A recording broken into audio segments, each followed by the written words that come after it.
আউযু বিল্লাহি মিনাশ শাইতানির রাজীম। বিসমিল্লাহির রাহমানির রাহিম।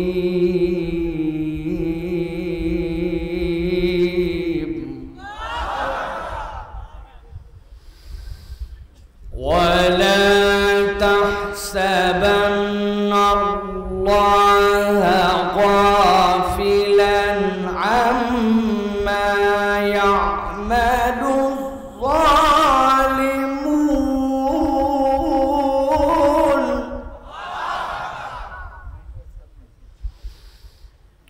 ইন্নামা ইউআখিরুহুম লিয়াউমিন তাশখাসু ফীহিল আবসার।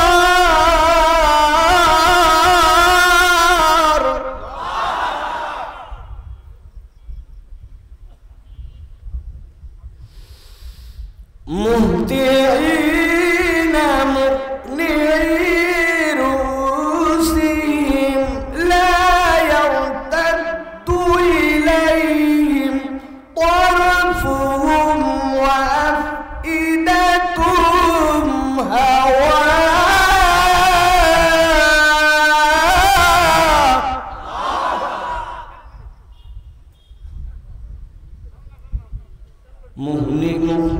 مهطعين مقنعي رؤوسهم لا يرتد إليهم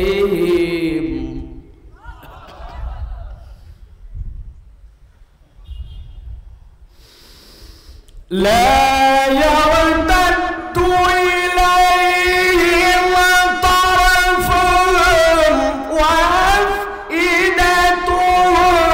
هواء.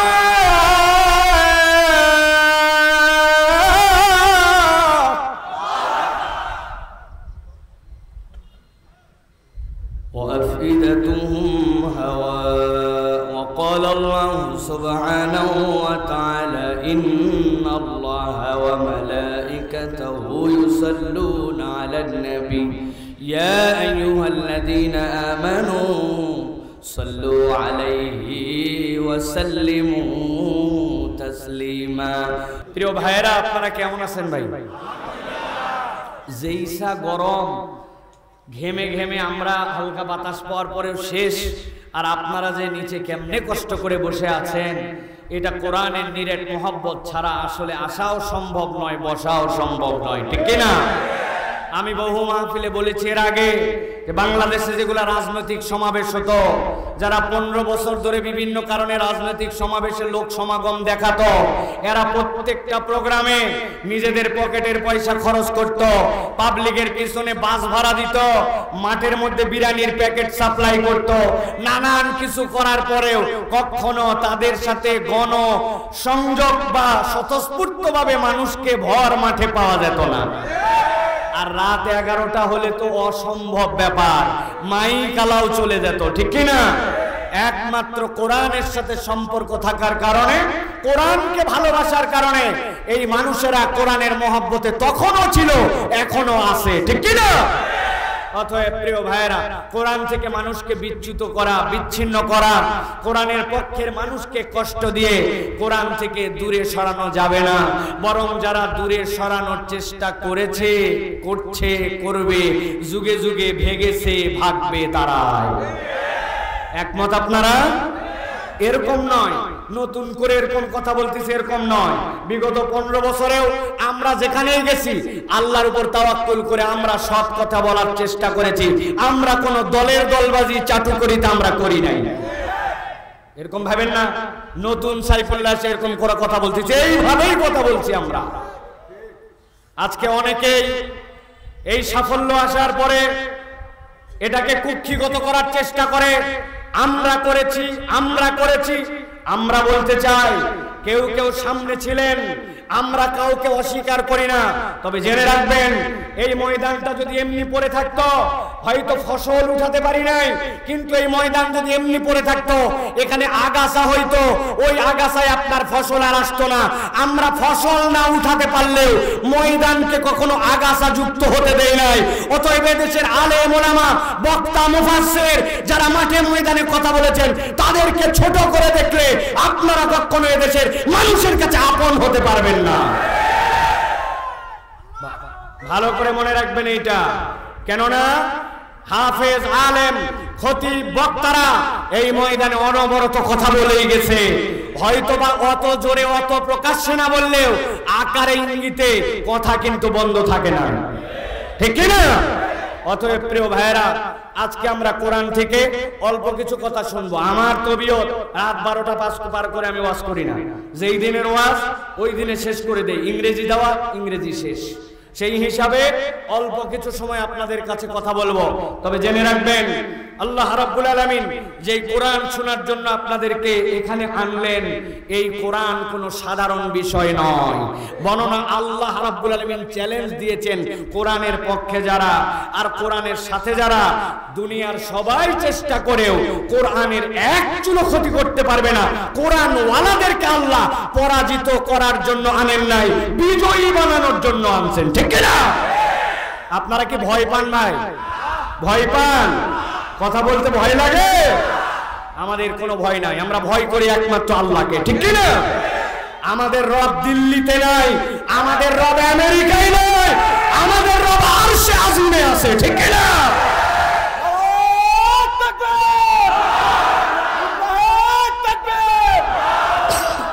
প্রিয় ভাইয়েরা, আল্লাহ রাব্বুল আলামিন কোরআন ওয়ালাদেরকে সাহস দিচ্ছেন। দেওয়ার পর আল্লাহ রাব্বুল আলামিন কোরআনুল কারীমের মধ্যে বলছেন, কি বলছেন?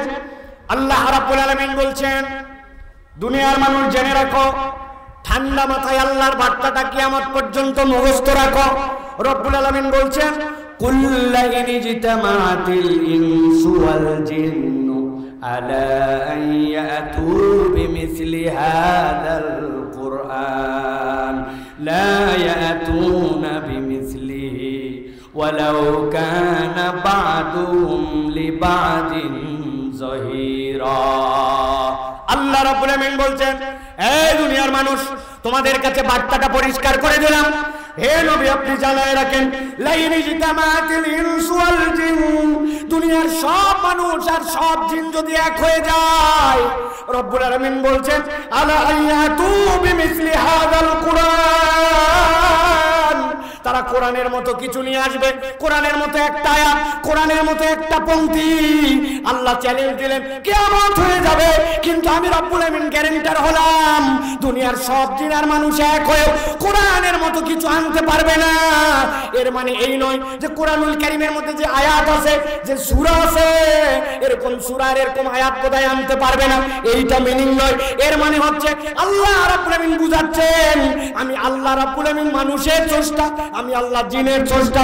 অতএব আমি রব্বুল আলামিন এই কোরআনের মধ্যে যে জীবন দর্শন দিলাম, কোরআনের মধ্যে যে আইন দিলাম, দুনিয়ার সবাই যত আইন কানুন আনুক না কেন, কোরআনের মতো যেরকম একটা আয়াত আনতে পারবে না, ওরকম কোরআনের মতো একটা আইনও আনা সম্ভব নয়। দুনিয়ায় অনেক ধানাই পানাই মুসলমান আছে, তাদেরকে আমি মাঝে মাঝে একটা কথা জিজ্ঞাসা করি, বুঝে থাকলে মাথা খাটায় উত্তর দিবে। এই যে কোরআনুল কারীম আমাদের সামনে, এক লোক বলছে, ভাই কোরআন নিয়ে আমি ব্যাপক পড়ালেখা করছি, খুব স্টাডি করছি, ভালো কথা, কোন পর্যন্ত? বলে 15 পারা পর্যন্ত ক্লিয়ার, এর মধ্যে আমার কোনো সন্দেহ নাই, কোনো বক্তব্য নাই, এইটা নিয়ে আমার কোনো রকম মন্তব্য নাই। 15 পারা বাকি, 15 পারা পড়া বাকি আছে, ভেবে চিনতে দেখি। বুঝে থাকলে বলেন তো, এই কথা যদি কেউ বলে তাহলে সে কত পার্সেন্ট মুসলমান? 50%। আরেকজন মুসলমান বলছে, কোরআনুল কারীমের যা কিছু আছে সব শেষ, কেবলমাত্র আল্লাযী ইউসবিসু ফি সুদুরিন নাস মিনাল জিন্নাতি ওয়ান নাস,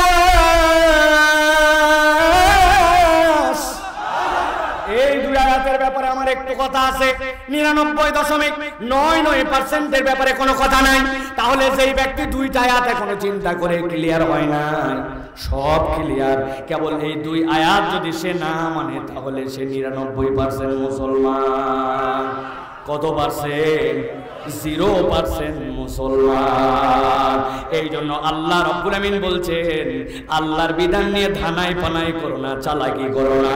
আমাদের সমাজে অনেকে আছে নামাজ ভালো লাগে, তার কাছে রোজা ভালো লাগে, হজ ভালো লাগে, কিন্তু যেই না বলা হবে আল্লাহর দুনিয়ায় আল্লাহর আইন দিয়ে বিচার হোক, আল্লাহর দুনিয়ায় আল্লাহর আইন দিয়ে সব জায়গায় আদালতগুলা চলুক, ওই মানুষ মুখে না বললেও অন্তরে অন্তরে পছন্দ করে না।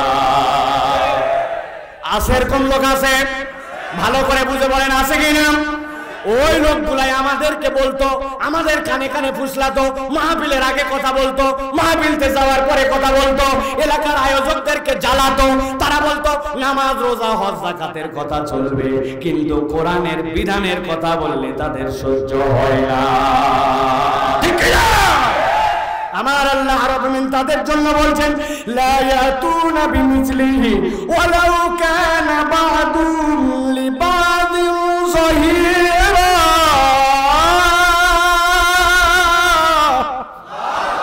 এই দুনিয়ার মানুষ সম্ভব নয়, কিন্তু তারপরেও জিন আর ইনসান সবাই যদি এক হয়ে যায়, আমি রব্বুল আমিন বললাম কোরআনের বিধানের মতো কোনো বিধান আনা সম্ভব নয়।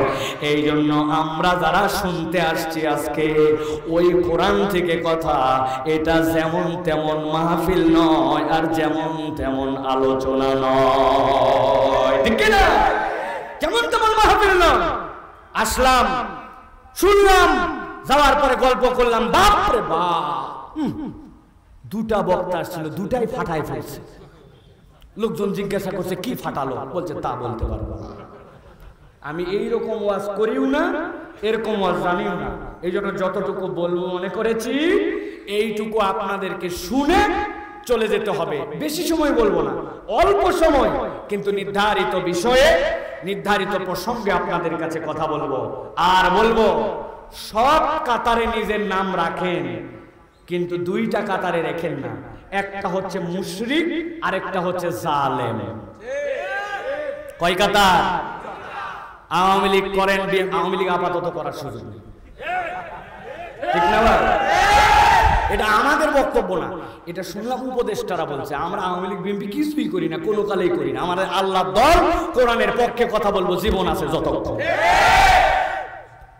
কে শুনলো কে শুনলো না তাদের ব্যাপার, বলার দায়িত্ব আমাদের, আমরা বলতে থাকবো ইনশাআল্লাহ। প্রিয় ভাইয়েরা, তাহলে বলেছি দুইটা দলে নিজেদের নাম রাখা যাবে না। কয়টা দল? এই যাদের মুখ কাছে কথা বলেন, কয়টা দল? যারা বলে নাই লাস্ট সুযোগ দিলাম, কয়টা দল? 1 নম্বর মুশরিকদের তালিকায় থাকা যাবে না, আর 2 নম্বর জালেমদের তালিকায় থাকা যাবে না। কার তালিকায়? খবরদার, যদি জালেমের কাতারে থাকে আল্লাহ রাব্বুল আলামিনের আদালতে সবচেয়ে বড় ভয়ঙ্কর বিপদে পড়বে যারা এই দুনিয়ার বুকে মুসলমান নামধারী হওয়ার পরেও জালেম যারা। ঠিক কিনা? জুলুমের কত লেয়ার, কত ধরন, কত উদাহরণ, কত সংজ্ঞা, কত প্রকরণ, সবগুলি আমরা মোটামুটি প্রায় দেখে ফেলছি। ঠিক না ভাই?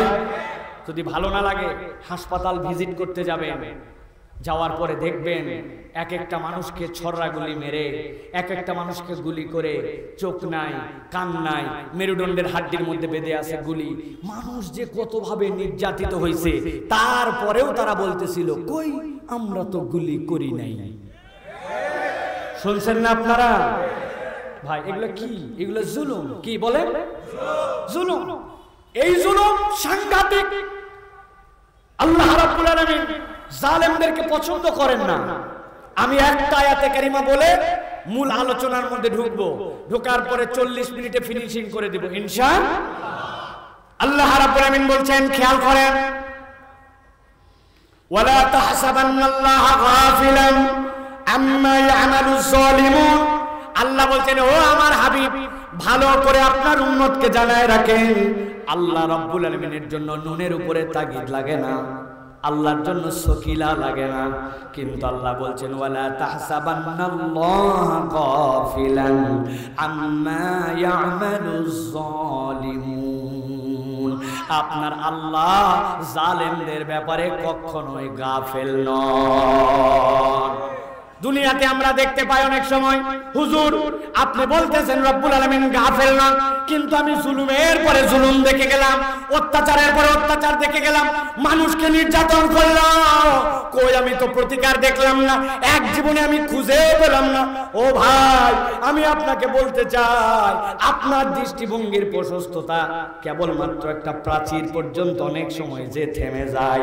আপনার ঘরের মধ্যে যে একটা প্রাচীর দেওয়া, এই পারে আপনি আপনার চোখের এত পাওয়ার, কিন্তু এই প্রাচীরের ওই পারে আপনি দেখতে পান না, ঠিক না? কিন্তু রব্বুল আলামিন বলছেন বান্দা তোর চোখের প্রশস্ততায় জালেমদের পরিণতি হয়তো তুই দেখতে পাস না, কিন্তু আল্লাহ রব্বুল আলামিন কতগুলা জালেমের পরিণতি এই দুনিয়াতে আল্লাহ রব্বুল আলামিন কোনো না কোনো ভাবে দেখায়া দেয়। এক অফিসে একজন বস ছিল, বদরাগী মানুষ, কথায় কথায় কর্মচারীদের সাথে দুর্ব্যবহার করত, খারাপ ব্যবহার করত। আমি কোম্পানির মালিক, যা ইচ্ছা তাই বলতে পারি। একদিন ওনার ম্যানেজার একটু দেরি করে অফিসে আসছে, যৌক্তিক কারণ ছিল রাস্তায় জ্যাম, কিন্তু এই বস শার্ট প্যান্ট শুটেড বুটেড ভদ্রলোকের এমন দাপট, সে কিচ্ছু দেখে নাই। ওই অল্প একটু লেট করে আসার কারণে ম্যানেজারের বাপ দাদা 14 গোষ্ঠী তুলে গালাইছে। ম্যানেজারের ভিতরটা জ্বলে পুড়ে শেষ হয়ে যায়, চোখ দিয়ে পানি পড়ার উপক্রম, কিন্তু মুখ দিয়ে কিছু বলতে পারে না, কেননা সে এমন ডিক্টেটর, এমন ধরনের কথা বলবে, যদি কথা বলি একটা চাকরির থেকেই হয়তো বিদায় করে দিবে, পেটের সম্পর্ক আছে, কিন্তু ভিতরে তার দুমরায় মুসরায় খুসকায় গেছে।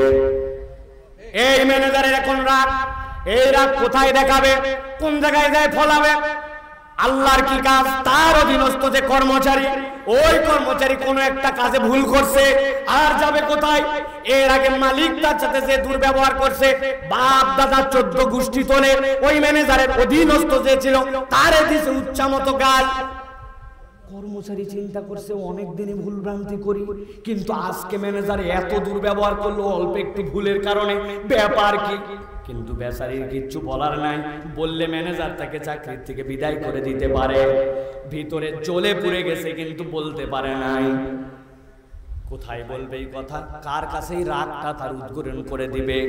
অফিস শেষ করে যখন যাচ্ছে, যাওয়ার সময় দেখে অফিসের দারোয়ানটা দাঁড়ায় থাকার কথা বসে আছে, আর যাবে কোথায়? ম্যানেজার যে পরিমাণ গালাগালি করেছিল, ওই পরিমাণ গালাগালি দিয়ে ওই দারোয়ানের গোষ্ঠী উদ্ধার। দারোয়ান চিন্তা করছে অনেক দিনই তো ভুলভ্রান্তি হয়, কিন্তু এই ঠান্ডা চরিত্রের মানুষটা এত গালি দিল, এত দুর্ব্যবহার করলো, কারণ খুঁজে পায় না, কিন্তু ভিতরে জ্বলে পুড়ে ছাই। কোথায় বলবে এই কথা? এই রাগ কোথায় ছড়ায় দিবে? বাড়িতে গেছে ওই দারোয়ান, যাওয়ার পরে খেতে বসছে, বসার পরে বউ তরকারি বেড়ে দিয়েছে, ওই তরকারির মধ্যে থেকে মুখে ভাত নেবে, ওই ভাতের সাথে গেছে একটা আস্ত কাঁচামরিচ, তরকারির টেস্ট বাড়ানোর জন্য বউ দিছিল, কিন্তু গ্যাসে তার ভুলে গালের নিচে মাথা টাতা জ্বলা শুরু। ওই যে রাগ ছিল যে তার উপরস্থ, আর ভিতরে গজ গজ। এখন এই মরিচের রাগ সবগুলা বইয়ের উপরে। তুই খারাপ, তোর বাপ খারাপ, তোর বংশ খারাপ। এক কথা দুই কথা বলতে বলতে এমন গালাগালি করছে, বউ চিন্তা করছে এই রকম দুর্ব্যবহার কোনোদিন করে না, আজকে সামান্য নিজের ভুলে মরিচ খায় আমার এরকম গালি দিল। কিন্তু যদি কথা বলে তুই তালাক, তোর বাপ তালাক, 14 গোষ্ঠী তালাক, আতঙ্কে কোনো কথা বলে নাই, কিন্তু রাগ মাথার মধ্যে স্ত্রীরও আছে। হঠাৎ করে সন্ধ্যার পরে তার ছেলেটা বাড়িতে আসছে, বাড়িতে আসতে একটু দেরি করে আসছে। যেই না দেরি করে আসছে, ওই স্বামীর যত রাগ ছিল ওই সন্তানের উপরে, এক কথা দুই কথা, তুই খারাপ, তোর বাপ খারাপ, তাও রাগ যায় না। হাতের কাছে যা ছিল ওইটাতে ব্যাটাক 2-4টা ধোলাই দিয়েছে। ছেলে চিন্তা করছে বাপরে বাপ, এতদিন ধরে বাড়িতে লেট করে আছি, নানান ভুল করি, মা তো এত দুর্ব্যবহার করে না, এই বাড়িতেই থাকবো না আজকে, যেই বাড়ির দেরি করে আসলে মার খাওয়া লাগলো। রাগ করে বাড়িতে বের হয়ে যাচ্ছে, কিন্তু ভিতরে তো গা গজ গজ করে, মায়ের গায়ে তো আর হাত তুলতে পারে নাই। বের হয়ে এই বাড়ির সামনে দেখছে একটা আধ লাইট, আদলাইট চেনেন, ইটের অর্ধেক হাতের মধ্যে তুলে নিছে, নেওয়ার পরে বলছে সামনে যারে পাইছি তারে খাইছি। আল্লাহর কি কাম, তাকায় দেখে রাস্তার ওই পার দিয়ে একটা কুকুর হাঁটে যাচ্ছে, কিন্তু কুকুর উত্তেজিত না, লেজ ডাউন দিয়ে যায়। লেজ যদি উঠায় যায় তাহলে বুঝতে হবে কুকুরের তারা আছে, ডাউন মানে ওই কোনো ক্যাসালের মধ্যে নাই, ঠিক কিনা? কিন্তু এই ছেলের তো ভিতরে রাগ, যাবে কোথায়? দুনিয়ার যত শক্তি হাতে এক করে মায়ের গালিগুলি সব টার্গেট করছে ওই কুকুর, মারছে কুকুরকে আদলা। কুকুর তো শান্তশিষ্ট যাচ্ছিল, কোমর বরাবর লাগছে ঢেল, কুকুরের তো মাথা খারাপ। কুকুর চিন্তা করছে অন্যদিন অপরাধ করে মার খায়, এখানে সেখানে শুকি, কিন্তু আজকে কোনো অপরাধ নাই, লেজ ডাউন দিয়ে যাচ্ছে, আমারে মারলো। শিশুর কাটে দৌড়, যারে পাইছি তারে কামড়াইছি, কোনো কথা নাই। সামনে যায় একটারে পাইছে শার্ট প্যান্ট ওয়ালা, দিছে হচ্ছে মতো কামড়। অন্যদিন কামড় দিয়ে ছাড়ে দেয়, আজকে ছাড়ে না। ওই লোকের চিল্লা চিল্লিতে লোকজন আসছে, পিটায়া পাটায় কুত্তা বিদায়। এরপরে বলছে ভাই আপনার পরিচয় কি? হাসপাতালে তো নিয়ে যাওয়া লাগবে। আমাকে ছিল না, ওই যে বড় অফিস, ওই অফিসের মালিক, ওই যে শার্ট প্যান্ট পরা ভদ্রলোক। আপনি সব সময় আপনার হিসাব দিয়ে বিচার মিলাতে পারবেন না, রব্বুল আলামিন অনেক সময় হিসাব বরাবর করে দেয়। বহুভাবে জালেমকে বিদায় করার জন্য চেষ্টা করা হয়েছে, অনেক ফিকির অনেকে করছে, কিন্তু আল্লাহ রাব্বুল আলামিন কয়টা পোলাপানকে দিয়া মামুর বাড়ি, কথা ঠিক কিনা? আমার আল্লাহ রাব্বুল আলামিন বলছেন ওয়ালা তাহসাবান্নাল্লাহা গাফিলান আম্মা ইয়ামালুস সালিমুন।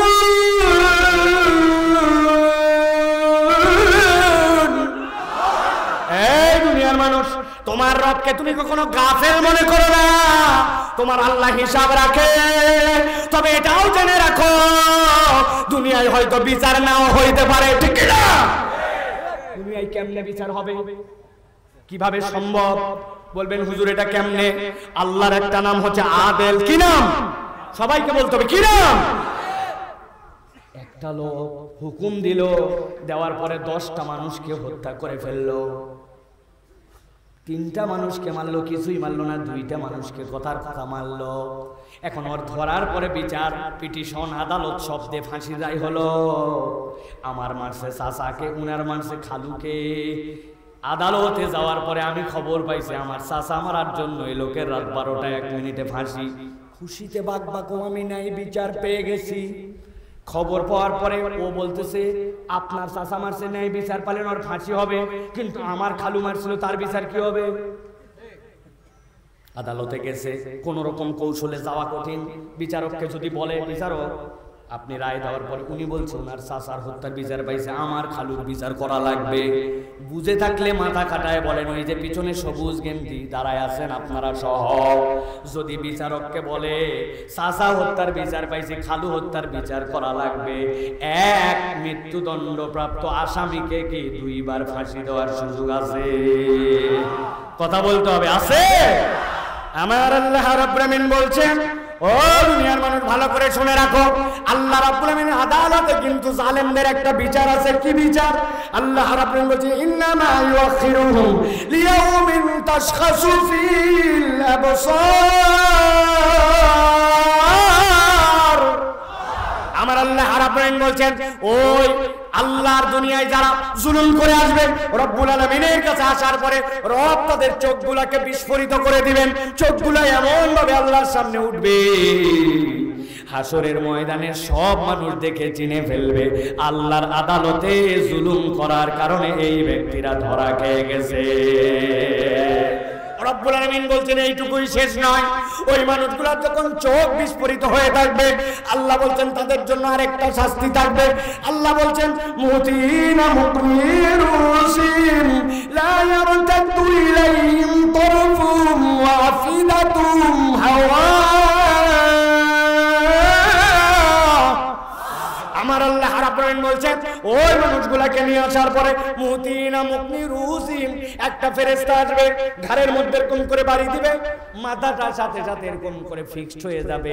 লা ইয়ারতাদু ইলাইহিম তরফুহুম, ডানের দিকেও ফিরতে পারবে না, বামের দিকেও ফিরতে পারবে না। আল্লাহ বলছেন এটা তাদের দ্বিতীয় শাস্তি, জাহান্নাম কিন্তু এখনো হয় না।